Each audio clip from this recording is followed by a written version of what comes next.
How do you support someone, who witnesses every day or maybe, so much of their life, the other people's sufferings? I'm talking here about the humanitarian professionals who dedicate their lives to helping other people. But if we talk about their own realities, they also go through, lot of nurturing, which is they also require in life. And today we delve into the world, how coaching for those humanitarian staff or professionals can really help, and why it is really important also for other coaches also to understand that. Because if you won't understand the deep understanding about their unique delicacies, sensitivities, which they are going through their work, then it is difficult to help them through our coaching. So it is essential to recognize these individuals, how they operate in a diverse environments, which is marked by extreme stress, trauma, and human sufferings. And I would say that it's very difficult, without, if we say, we have to be in other person's shoes. So without a comprehensive understanding of their challenges, doing coaching potentially do more harm than good. So today, I would like to welcome our today's exciting discussion on where we will talk about coaching for humanitarians and supporting career development as well as well-being for them. Today, a very good evening, everyone. My name is Himani, and I'm a founder of Uni, where our mission is to transform women's lives by igniting their limitless potential so that they can grow holistically in their life. And if I talk about the reason for choosing this topic is that so the world of humanitarians and the coaching, though that gap can be bridged so that the more effective results can be provided to that community. And when we will understand today their unique challenges, what they go through, what they face, the emotional toll, the constant pressure, and to provide the people the timely support. And they always have to act so quickly in life, which is all these critical situations which we are going to understand. And before I talk about my guest today, I would like to also say, I've also coached employees from various humanitarian organizations like UNHCR, UNWFP, TNC, Search for Common Ground, and many more. And while I was coaching them, I really became actually aware of their challenges they face, the constant pressure, and effectively how they handle that critical situation. But more than me, I would like to our guest today, who is going to speak a lot of insights because she is the one who has worked over more than 22 years into this humanitarian field. And she's also the other side also and certified executive and leadership coach. And her unique perspective will be invaluable as we will explore how coaching empowers the humanitarian workers or professionals and delve into the specific challenges they face. Welcome to Elham Baghdadi for our talk today. So, Elham, can you share about you and your journey into the coaching and humanitarian work and what really inspired you to focus on this specific niche? Hi to everyone who's attending this event and to you, Himani. Thank you so much for hosting me. This is a very exciting subject for me, and thank you for suggesting it. Uh, Living the life of a humanitarian for over 22 years in remote areas with limited infrastructure and being imposed to the human suffering on daily basis in those areas, I made a commitment with myself to serve the humanitarian workers through coaching. I have a deep appreciation for the sacrifices that the humanitarians make in the face of immense world problems. Witnessing the dedication, I felt compelled to offer support tailored to the unique challenges and the stressors, which I live them totally myself. Hence, I decided to specialize on this niche after doing my coaching certification. Okay, before I ask you more question, I'm really excited. Sometimes when we go towards a career path, okay, sometimes it is our family, people around us to who influence us to go into that. But was there something influenced you initially take that first step? Okay, fine, I would like to go for humanitarian work. That is an interesting question. I Yeah. have to say that personally, I didn't have any intention, and you're Mm, right. I was pushed actually by my ex-husband, who mhm, was working for WFP, and he was seeing me in the private sector, how I put a lot of efforts and energy into the private sector, and he was really suggesting me that you should try the humanitarian aspect of your work. My academic background is computer engineering, so at that time there was an offering in UNHCR for creating a platform, a computer application. So I joined the UNHCR with his push. mhm. So when I joined, then yeah, of course, I fell in love, and it matched a lot with my values. And so from there, I moved towards the management. So I moved from computer world to the management, and I remained in the sector. So it's like from the tech part, you moved into the human space, more like connected with that part. Exactly. Yes. Nice. Okay. Another question which I want to ask Elam here is that so humanitarian professionals, they often involve a lot of exposure to a lot of intense stress, trauma, and when they see other people's sufferings. If I talk about how does coaching help them to navigate and cope with such challenging environments? Well, as you know, Himani, coaching is different from therapy and cannot replace it. So I want to make this very clear for people who are here present and who will listen.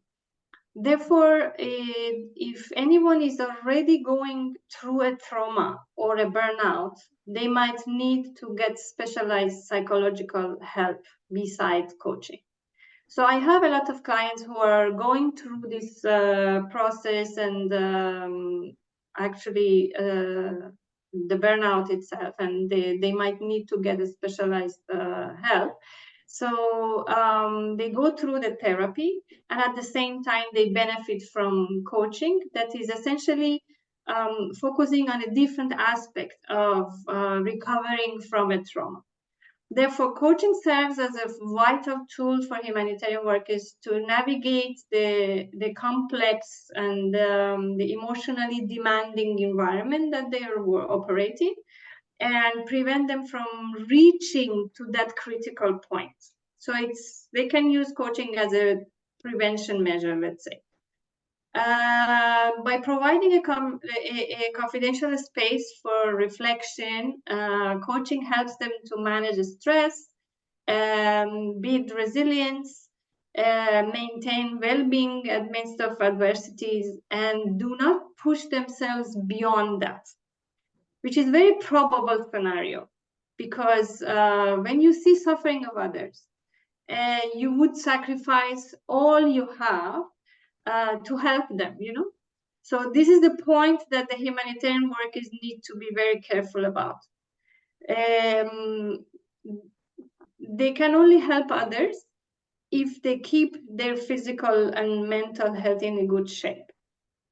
And coaching is a perfect intervention that can help them to find this balance in their life through different techniques that coaching offers. So it's very important that we keep in mind that the humanitarians, this is really something that happens, that they push themselves beyond, and it's very normal because of what they witness.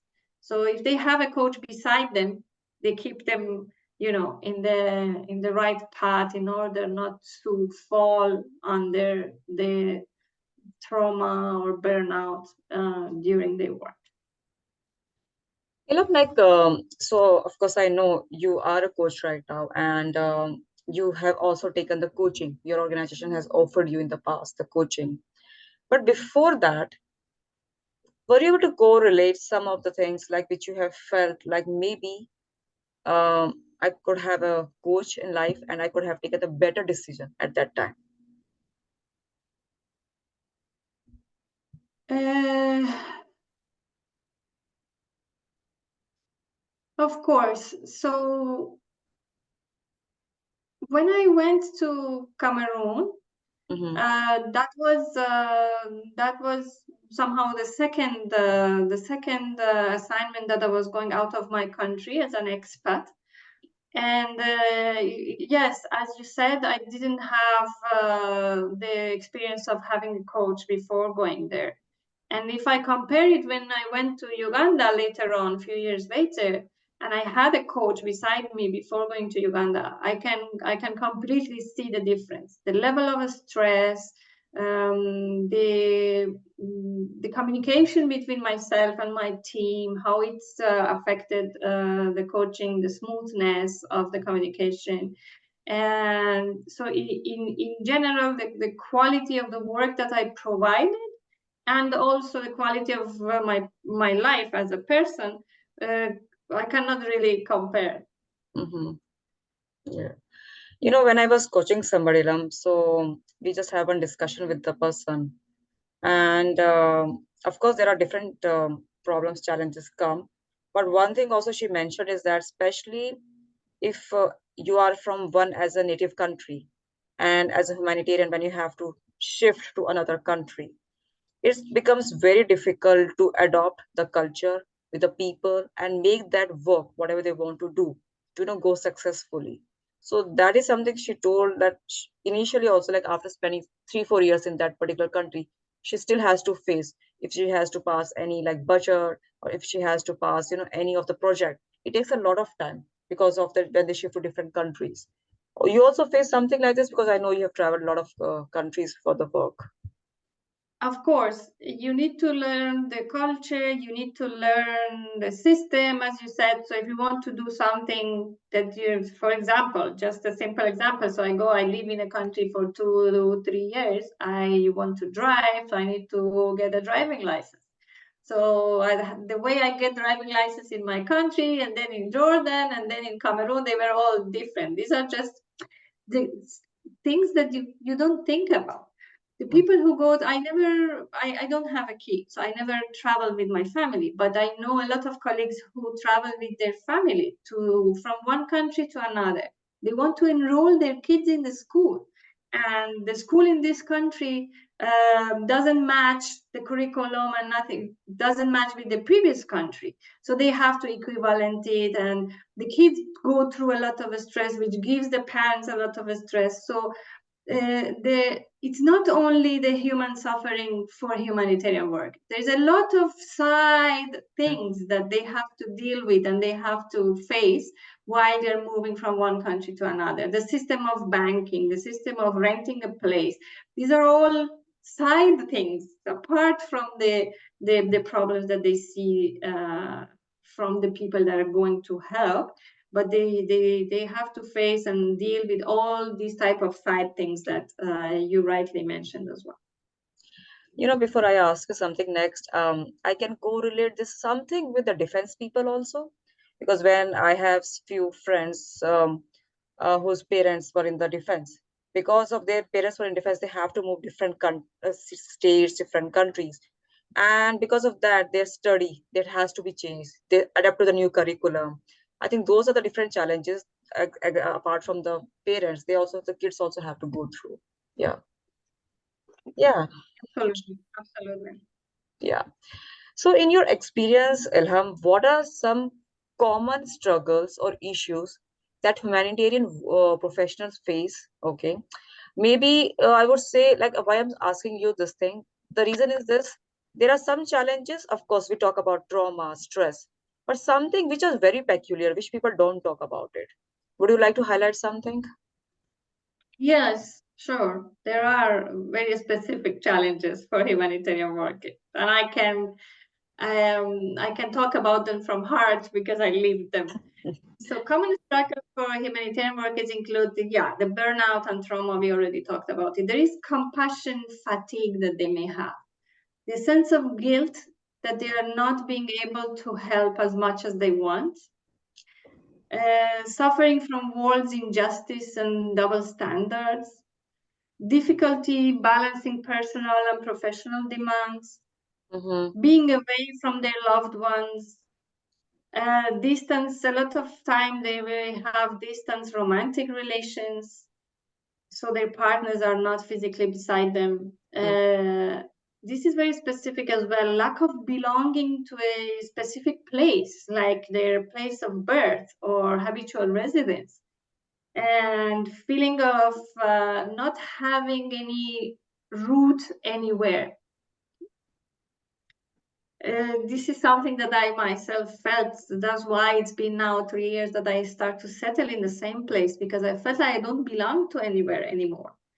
It might not be a problem. Some people may adapt with it easier, but at some points, I would say maybe at the later stage in our age, it becomes, it matters, because you want to be in touch with the people that you were raised with, your cousins, your close friends, you know. So at some point in your life, you feel that you want to go back to those roots. Not necessarily, but it happens. It happened to me. So the list is long, but these are the major issues that I experienced them myself in the last 22 years as well. So coaching addresses these challenges by offering strategies for self-care, for boundary setting, cultivating resilience in the face of adversity. It gives you methodologies to address these mentioned challenges and use these methods afterwards along the way. The coach will also accompany you to implement those strategies and methodologies step by step. So you have someone beside you to make sure that you will achieve results. Actually, once the director of our human resources once said that with coaching, you have a peace of mind that you know that someone is there who is paid exclusively to make sure that you are taking care of yourself, as well as making sure that you are on the right path in your career development. I like this saying because it's actually pointing out the financial aspect of it. And we all know that many people, they deprive themselves from such a gift of coaching because of its price. So in her statement, she emphasizes that how this financial investment pays back with a peace of mind and with assurance that someone else is there whose paid job is actually taking care of me. So it resonates with me a lot. I like it. Two things I want to say, Elham here. Firstly, when you said that like coach is beside you, so I'm a coach from last few years, but still I have a coach to whom I pay. Okay, and even like and I don't like I just have a confidence. Okay, fine, somebody is there for me to support, to guide me. So that part is always there. And another thing, when you were talking about, different apart from stress and trauma, different challenges of which humanitarian staff goes, like it's I can feel that pain kind of a emotion and in there. And I'm just thinking like the people who really goes, how much painful it is for them to live away from the family, to not be at one place, and be just always the tools, of course, to help other people. But sometimes because of that, their whole life also, and maybe the people around them also goes in slightly disorganized or mess. Yeah. Yeah. Thank you Very for sharing that. Yeah. If I ask you, Ilham, can you provide examples of specific coaching techniques or strategies that have been really effective in supporting humanitarian workers in managing the resilience and also in maintaining their well-being? Well, effective coaching techniques for humanitarian workers may include stress management strategies and boundary setting exercises and resilience building exercises. But in order not to be only abstract, I'm going to give some actual examples of the tools that we use. One of them, namely, is the famous Wheel of Life. is one of the tools that I help my clients with to find the right balance in what they value in life and have a holistic view of their situation. And from there, we take an inventory of their resources and then empower them to take practical actions to manage their emotions, set healthy boundaries, maintain a sense of balance in their challenging environments. Another tool that I can name is called CIA, which is the abbreviation for Control, Influence, and Accept. It's a good exercise to divide and put our efforts with awareness and purposefully where we get the best results on what is in our control and what is in our circle of influence. So we focus on these two in order to get the maximum results. Another tool I want to name is called Field Force. Is extremely helpful when the humanitarian workers are facing dilemma of choosing a job or a location to work, or in general making difficult decisions. It works like this. After getting a context of what is happening, we go through the driver forces and the forces that hold you back. By giving a weight to each of these forces, we have a clear picture in front of our eyes of the drivers and opposing forces. This will unstuck you from lack of decision making. And from there, we start planning for increasing the driving forces and decreasing what holds you back, until the right decision will appear actually organically through this activity of force field. The last tool that I want to mention in this discussion is the art-based coaching. It's another effective tool that I use with my clients. It's a very intuitive tool that taps into the subconscious. So it allows the client to express themselves freely and authentically. Through colors, shapes, and symbols, a profound insight emerge, and which leads into clarity and growth and empowerment. There are many coaching tools and techniques that can be utilized during the coaching session, but I stop here with these four that I named. Okay, Ilham, when you're talking about these tools, I want to ask you, of course, we all are have a choice in our life to make a decisions, but how much flexibility is given to the humanitarian professionals while taking a decision, maybe regarding any project or change of place or choosing the project? Very good question. It's actually one of the stressors for humanitarian workers, because there are a lot of limitations. There's budget limitations, there are those who donate. So there are certain regulations and specific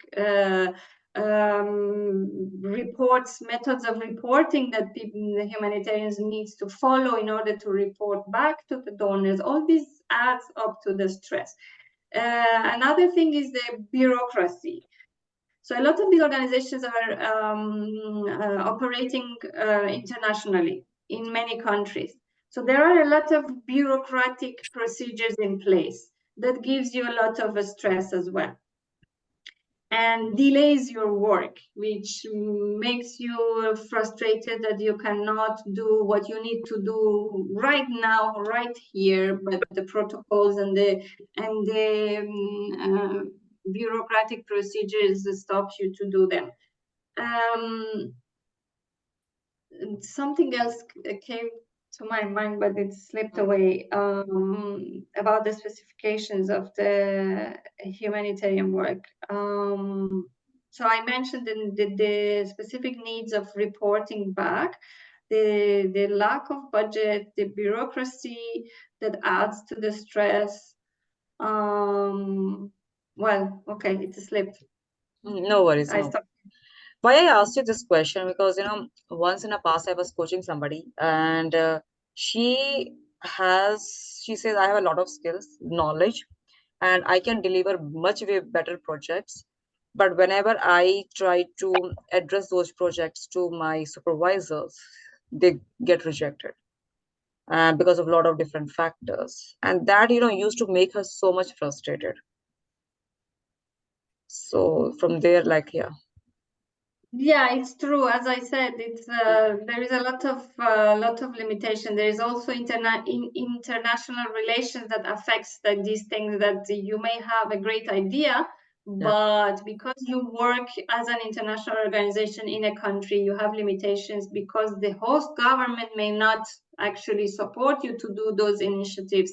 So every initiative has to go through a specific procedure to get approved and being done. So that's why sometimes you don't have a great autonomy to do what you think it's appropriate to do. I fully understand this frustration. I actually remember what I wanted to say. Again, because of being internationally present in many different locations in the world, Mhm. one of the reasons that there is a lot of bureaucracy is to prevention of fraud, and that makes a lot of procedures and checkpoints on the way in order to prevent fraud and corruption. So all those things adds up. So if you're operating as a small organization in one location in one country, that you know all the procedures, so you may have less procedures in place and less problems of corruption, less problems of fraud, less regulations to follow from your donors. So all these will facilitate your autonomy, you know. Mhm. But when you work in a big organization, internationally present, all these things will hinder actually the autonomy in innovation and bringing new ideas in. One curiosity question. I'm really curious to ask you one thing here. So you have worked as a coach also, and you have been at the humanitarian side also. Okay, you have seen both the things, not only your way of coaching, but other coaches also, what they are doing in the market also. What is something you feel maybe there could be something better can be done for the humanitarian professionals by the coaches? Um, you mean how the coaches can influence this type of issues? No. So what I want to say, ask here is like, okay, fine, coaches are doing really good work, okay, but what is something which you feel is still a miss? They are missing it to help the and support humanitarian staff, where they can bridge that gap. I would say to bridge that gap is we go back to the essence of how you manage these stressors. So that's where the coach can help and intervene, regardless of where you are, what you're supposed to do and you're not able to do, how you handle this internally in yourself. How can you manage this stress and this frustration that you have an idea, but you cannot, put it in implementation and put it in place. Then the coach will jump in and help you to manage your internal emotions and deal with this type of situations with the emotional intelligence, self-awareness, all these things that you can improve through the coaching process. Because what I realized from my coaching journey is that I think it's very important not only to understand about the organization, but also to understand about the country and the environment that time they are facing, because that really helps to know what they're going through at that Yeah. moment. Mhm. Absolutely. Yeah. Okay, what role does self-awareness when we talk, because coaching is a lot of about self-awareness, self-discovery. So what role does Mm-hmm. self-awareness play in coaching process for humanitarian professionals, especially in contexts where they are constantly exposed to human sufferings?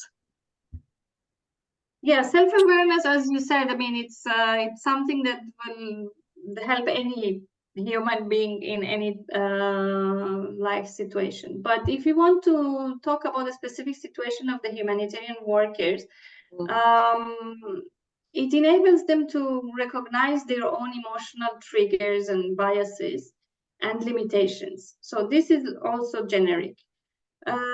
By cultivating self-awareness, they can better understand their reactions to stress and proactively take actions to prevent trauma and burnout, as we said. So the trauma and burnout is something that is very specific for this sector, and through self-awareness, they can prevent it to happen. This will allow them to respond more effectively and compassionately in their work, and set themselves apart from the work that they do. The one thing is that because of the very valuable, I mean, there is a high value in what they do in Mhm. general, human values. So it's very probable that they identify themselves so much with that job and what they are doing. So because it's a very fulfilling job. So the self-awareness will help them not to identify themselves only with their job, but also to diversify their identity so they can live a more balanced life. Okay, Elam, I want to put you here into a kind of a real situation. Okay, so like you are a coach here, okay, and I'm a humanitarian professional, okay, and I come here today with you, and I'm going through a frustration and challenge because I want to. Uh, I have a very good idea about one of the project, and I have presented to my supervisors, and the they are not approving it because of few reasons. What is something as a coach you feel you can help me at that time? Yeah, the first thing I would like to draw the attention of you is, first we find out what is behind this desire of yours Mm-hmm. to make this project happen. So we picture this out first to see what makes it so important for you to do this project. So when we put it down, we try to see two scenarios. One is that now going back to maybe to your supervisor and bring out these details of your intention, if that didn't happen before. If it happened and you still got a negative result, we're going to now look into how you can get some of those objectives through other means, maybe in other projects that are already running, maybe in some personal projects that you can create without the involvement of your organization in order to get to those objectives. Maybe look into your support network to see how, as a collective effort, you can reach to those objectives that you point out in my first question.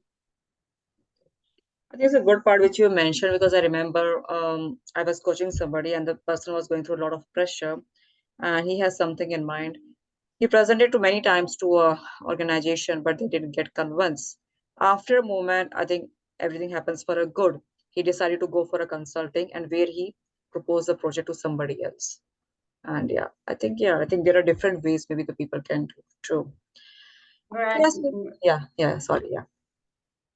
You were saying No, something. no, I absolutely no, I said exactly. That's Yeah. that's how he found, or she Yeah. found her for his own way in Yeah. order to achieve the objective of what was behind this. Yeah. It I was agree. difficult It's a for a great person, very solution. frankly, leaving an organization after so many years. But then he was like, okay, fine, everything happens for a good. Now I'm able to do what I can want to do from last many years. Yeah, true. So how do you ensure that, the coaching interventions are culturally sensitive? Because it is very important to have into humanitarian organizations and tailor to the diverse backgrounds and experiences of humanitarian professionals. Well, cultural sensitivity is paramount Mm. in coaching for humanitarian workers, as they often operate in diverse and multicultural settings. Coaches must respect and honor the unique backgrounds, values, dialects, beliefs Mhm. that their clients have, ensuring that coaching interventions are relevant and effective across different cultures. Having been and worked in different locations and cultures, expand one's sensitivity and helps to understand different contexts better. Therefore, it's important when humanitarian workers choose their coaches, pay attention to the background and a specific experience that their coach exposed to, in order to help them to choose their appropriate coach. I want to ask you one more question with this. Do you think that only having humanitarian experience and knowing that, the type of contacts is enough to be a coach for humanitarian professionals? My God, I'm so happy you asked this question, Imani, because Hmm. my answer is no, absolutely is not enough. Yeah. So my recommendation to the humanitarians is that they pay attention, that the coach they choose, in addition to comprehensive understanding of the humanitarian context, also has the appropriate coaching education. The tools and techniques that the coach learned when they study coaching makes a huge difference in the way that they intervene and interact with their clients. And it's not as easy that thinking, I worked for 20 years in this field, I know it inside out, and now I can coach people in the humanitarian And area. then it becomes more of a Absolutely. mentoring and consulting. Exactly, absolutely not. Exactly. So you Yeah. might be able, as you said rightly, you might be able to mentor them, Yeah. or even mentoring with coaching skills works better. But let's say you can mentor them, Yeah. uh, but you cannot coach them. Hmm. And I say this because I thought the same. I had the same feeling that I could coach people now after so many years being there. But then when I did several coaching courses, Hmm. and eventually I got my certification, I realized that, oh my God, that in addition, I mean, I got so many, uh, I learned so many tools and techniques that the course equipped me with these techniques that facilitates my work, Hmm. and elevate actually the quality of the work that I do, with my clients in a really incomparable level. Hmm. So these two prerequisites, I would say, are complementary. Yeah. So one without the other, I would say, cannot work the best. So choosing your coach, I would tell the humanitarians look into both parameters, humanitarian experience and what type of coaching education their coach have. Because why said, Elam, because before taking a professional coaching, knowledge and certification, if somebody used to come from my field, like I worked many years into the banking industry, and okay, fine, I know what the person is going through, the challenges. Sometimes it becomes so difficult, to stop myself to help the person and go into a way of mentoring. Because instead, I will feel a lot of people are not able to understand the way difference between coaching, counseling, mentoring, because when I was coaching one of the humanitarian professional, and after I think second session, I was asking her a lot of questions, and then after a moment she said, "You know what? You are not helping me. You are not giving me the answers what I'm looking. You are asking me the questions to find the answers for myself, but you're not helping me. Why not telling me the solutions for this?" And even I have set her, the expectation that coaching is not about giving solutions. And in the second session, again, I told her the same thing. But very frankly, I think after third session, she realized it, and she was like, "Oh my God, I'm getting my own answers. It's so powerful." It takes for sometimes I think for the people initially to adopt it, but the when it starts getting results, it's really powerful. Yeah.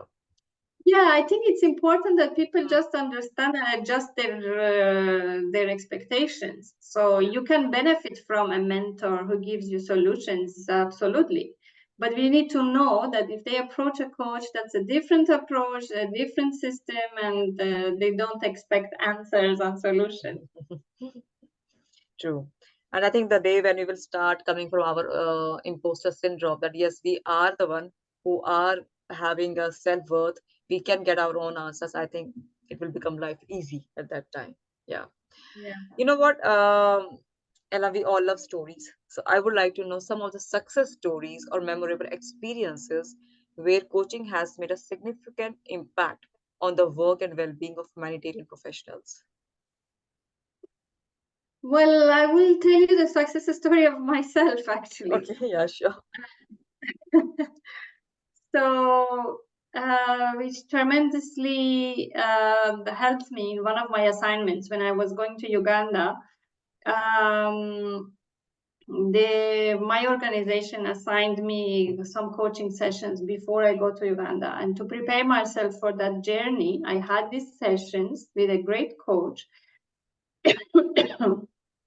Sorry, Yeah. who helped me to have a plan for my arrival to a new team, completely new environment, even in terms of climate. It was something that I didn't used to. So it was fascinating, and I only realized it when I started my work in that location in Uganda, and I started to implement what I planned with together with my coach. Only then I realized how powerful, as you said, Yeah. were those sessions, and how they significantly changed my experience to a very pleasant one, compared to the previous assignments that I had. It worked in this way. So I reflected a lot together with the coach, and we planned that what I would do when I arrive in detail. Yeah. What do I do with my team? What do I do with my living situation? What do I do with my supervisor? What do I do with the team that in a broader way I'm going to work with when I arrive? How do I introduce myself? What do I tell to my team? All these details, we took it out. And when I arrived and I started to do them that way, I realized that how the experience was different for myself. It made my life easier. It made the assignment more pleasant. What I was doing was more effective and impactful. And more importantly, it had a totally different impression. It gave a different impression to the team that I was going to work with. So this is actually another reason that I determined to serve the same way my colleagues who are in this field, because I lived the experience and the great impact of coaching on my own work in the field. Thank you so much, Alan, for sharing your story. And I also want to share, one of the success, one of the experience. So I was coaching one of the humanitarian professional, and he was going through a very bad time within the company because the company has put up him into the PIP, which is Performance Improvement Plan. And why the company have put, because the person um, has put first time on a leadership role, and they thought that the leadership role has not been done effectively, the communication was not effective, so different things they have pinpointed it. And it was so much pressure for the person. Even when he used to come for a coaching session, initially few minutes I have to make the person to be just present in the situation, because so much of, like, okay, the because the person is like is working for last so many years in a company, difficult now to find a job, what to do. And different all personal liabilities also come with that if the job will go. So of course, it's a lot of messed up and a lot of coaching has done at that moment. The person has a lot of fear to talk to their supervisors, what they're planning for his future, all those things. He has a fear to leave a company. So different things were going on with him. And I think we were continuously doing the coaching with him. After I think he was able to having getting that confidence that yes, he can leave the company for the best and can do the consulting projects. And that's what he has decided. And that's how the coaching really helped him in that journey. And only thing right now also working with the client because still has to get he has to get back that confidence of that yes he can be a good leader because the company the supervisors has always pinpointed that he can't be a good leader, so his whole confidence has totally shake because of that. So yeah, still working with all that now the leadership part, but yes, during that journey of his performance improvement plan, the coaching has really helped me. Yeah. So if I ask Great you, experience. yeah, it was like initially it took a lot of this thing, like 10-15 minutes in the session just to make the person present. Yeah. And even like, very one thing also sometimes another person like also I was coaching and the person told that I want to be a leader, but I'm not sure if can be a leader. These are the leadership qualities. And I ask, how do you know these should be the leadership qualities? Because see, then she said that these are the leadership qualities she see in the other people, other leaders around. And I said, yeah, maybe those are the qualities for those person. But if you will be a leader, what will be your qualities? Hmm. And then she started focusing on her strength parts, or maybe few areas which she can develop it rather than just focusing on other leaders strengths and skills. Beautiful. Yeah. Yeah, yeah, Hmm. yeah. So I think that way it really helps and it's really happy just to see the results in the people's life. Yeah. Yeah, that's actually another tool that you just mentioned, referring to your question of the tools and and the techniques. So Hmm. strength-based coaching, that's Yeah. another tool that we try to see what is our weakness and improve it.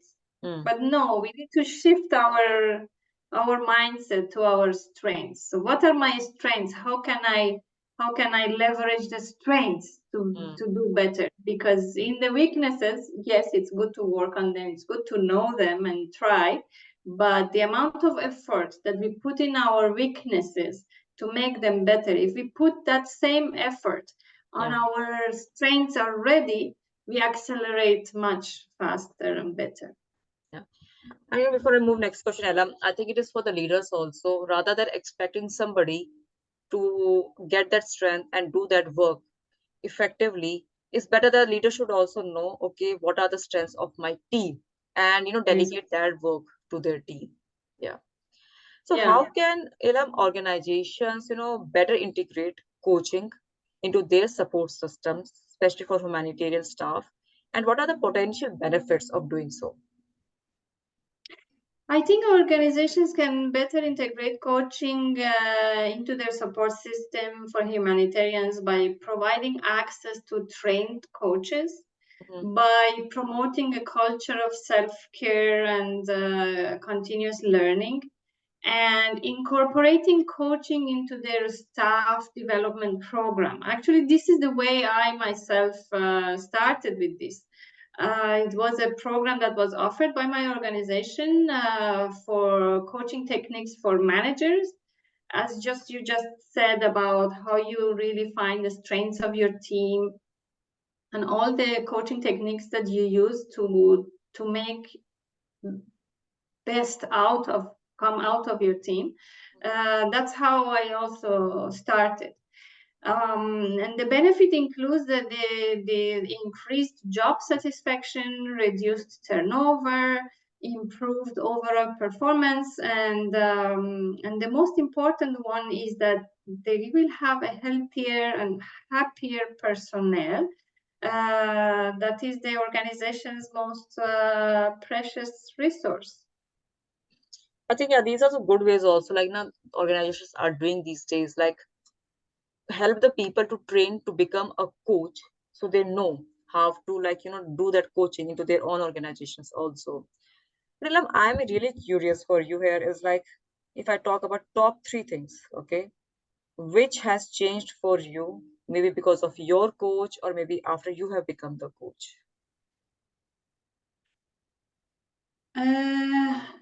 I would say both, Mm. but let me say that the most shift in my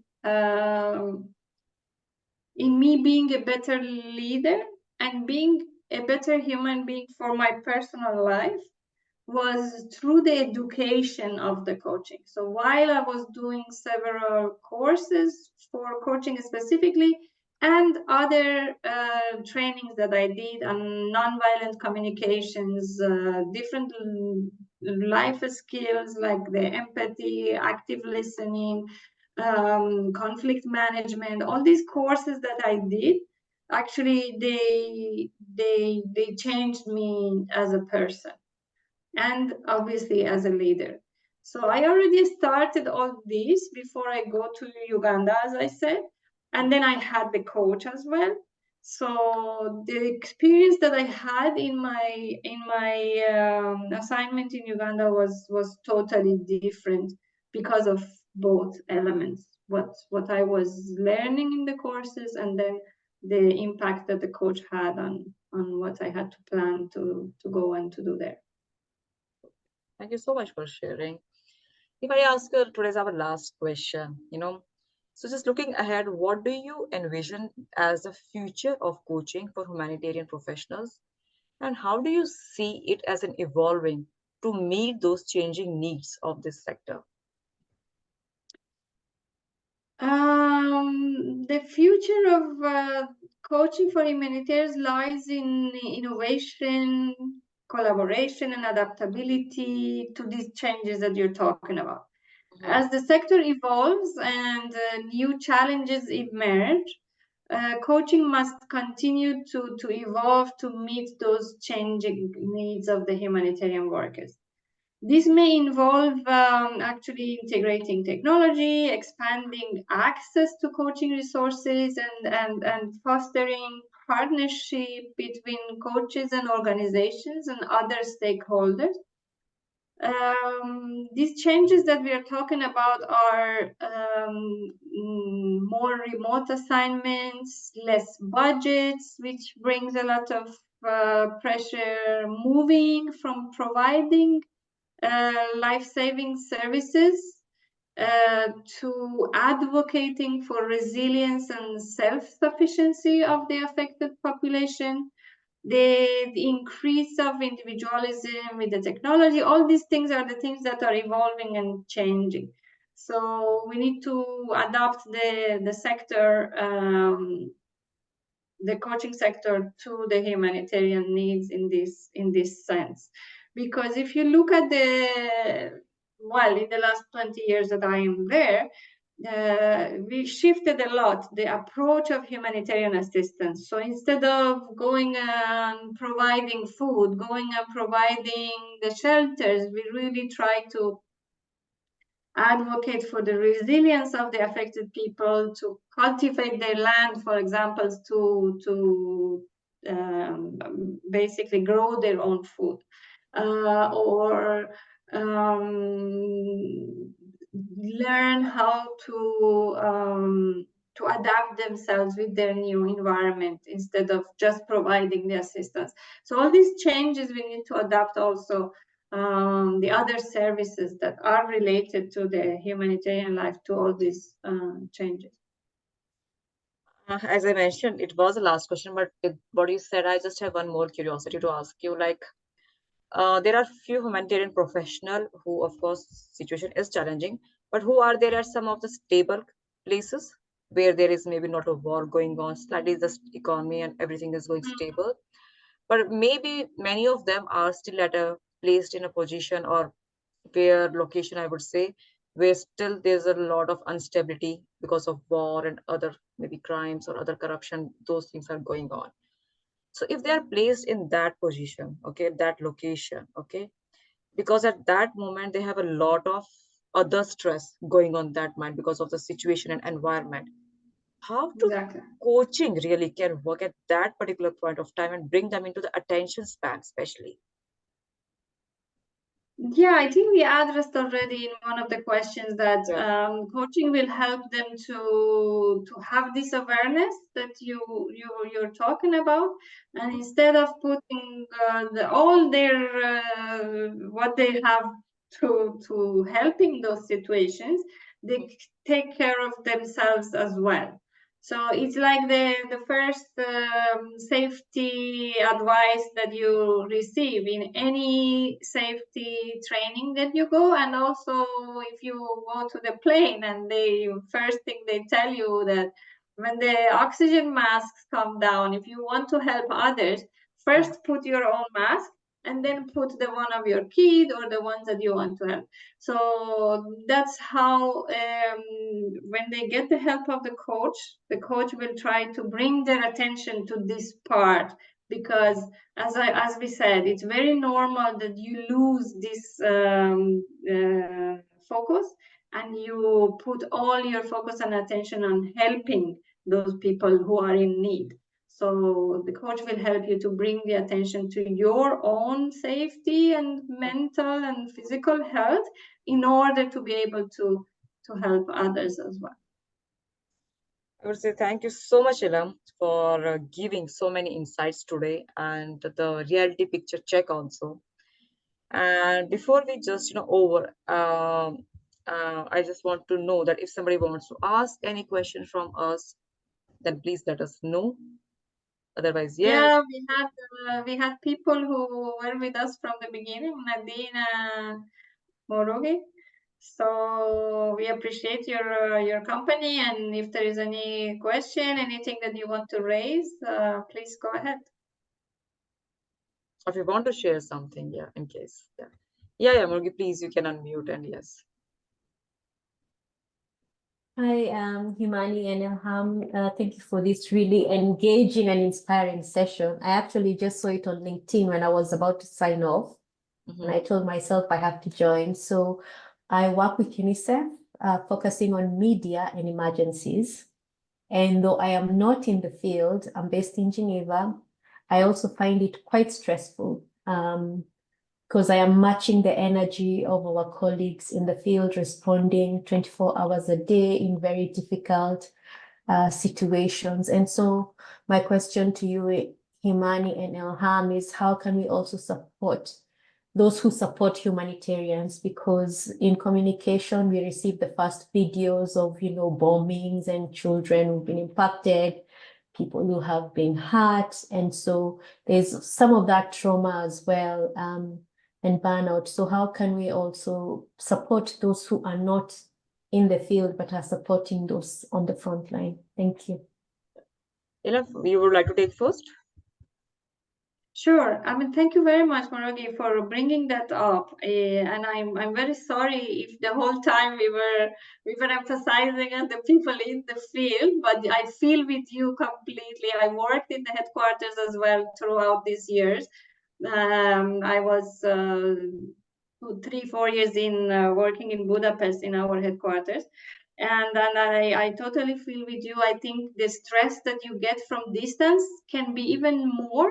I tell you that by really experiencing it, because when you are in the front line in the field, some of your stress goes down because you see the effect of your work. You see that today I could help this one kid for something. So that gives a lot of fulfillment. But when you are in out of the field supporting, you don't even witness those small helps firsthand. Although you hear the stories, you work in communication, you know so well that how you can make those stories out for people to get it, but still it remains as a story.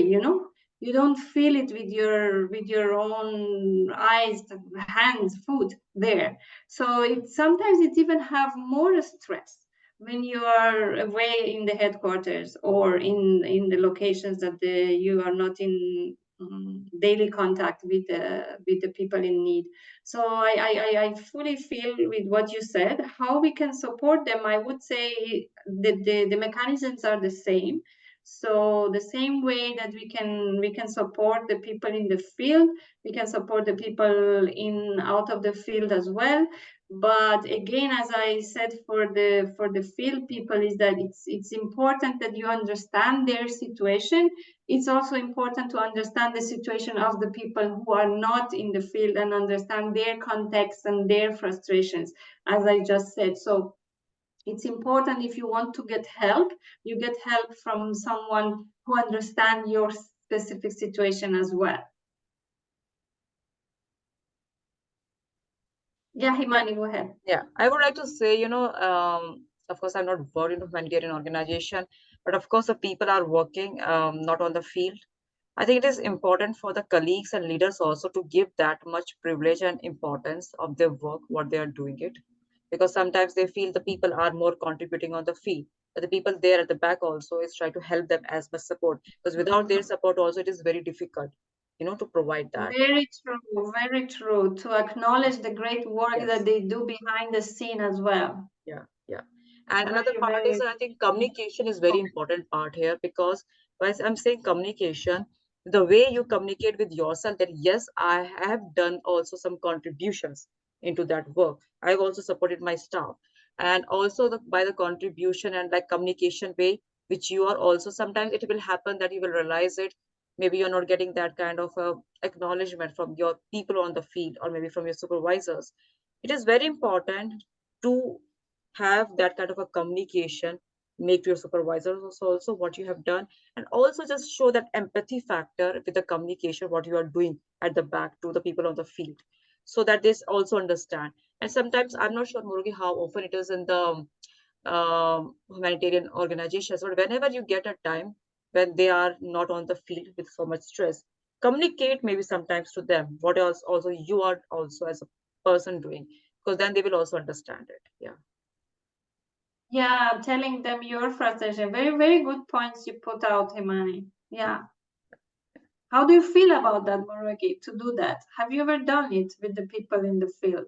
Your frustration, or you think that they're so stressed that they don't want to hear your frustration? Exactly, Elham. You have to also be sort of an emotional support to them if they've come from collecting some stories that were very stressful. You don't feel it's a moment to also share your stresses from headquarters. So it's a delicate balance, but it's something I think we're really starting to prioritize now to avoid burnout, because the assumption is that because you're not in the field, you're not getting tired.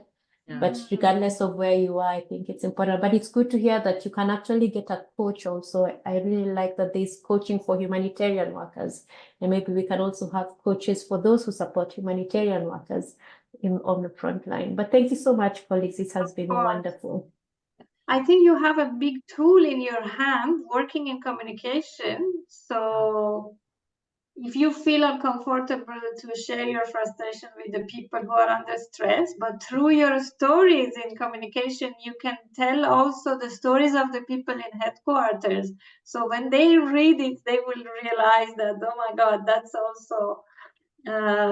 also very true. So indirectly share the frustration of the people in the headquarters through your stories, through your communications with them as well. That would be another way of doing it. But thanks a lot, and thank you for sharing that. One last thing I will say, Murugi, one anecdote, like, so when those people on the field, they are in a position to listen to you calmly, with like in that situation, then you will say like it's like a mother or maybe a father, that when they are more calmer, then you will put the point, your point to them, then they will understand. If they are not in a situation of angry or maybe frustration, they won't listen to you. So same thing. Yeah. Yeah, nice, nice. But Well, yeah, thank you so much, thank Himani, you. for this great talk. Yeah, thank you so much, Elam. Thank you, Murugi. Thank you, Nadine is there, Aruna. Thank you so much. And yeah, bye bye, all everyone. Take care. Thanks, everyone. Bye. Bye.